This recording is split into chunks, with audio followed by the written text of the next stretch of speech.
अस्सलाम वालेकुम। एक दोस्त ने सवाल किया, बल्कि पूछा कि मैंने बहुत से तूतिया, बहुत से नीला तोता के कुश्ता बनाए हैं। कोई ऐसी जड़ी बूटी या कोई ऐसी चीज़ नहीं मैंने छोड़ी जिसमें मैंने कुश्ता तूतिया ना किया हो। लेकिन मैं रिज़ल्ट पे नहीं पहुंचा। मैं उससे डायरेक्ट काम लेना चाहता हूं। मेरे सामने बैठा, हम डिस्कशन ओरल कर रहे थे। तो मैंने बोल कहता कि आप जो हैं वो कैसे तैयार करते हैं। मैंने बोला भाई, हम डायरेक्ट तो इससे कभी भी काम नहीं लेते, ना आज तक लिया है, ना ही इसके बारे में मैं आपको कोई गलत इन्फॉर्मेशन दूँ।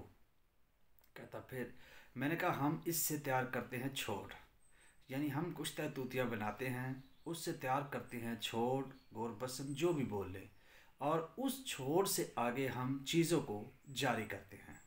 तो ये बात याद रखें कि कभी भी डायरेक्ट इससे काम ना लें, आप खता जाएंगे, आपसे ये काम मुकम्मल नहीं होगा, आपके लिए वक्त का ज़या होगा।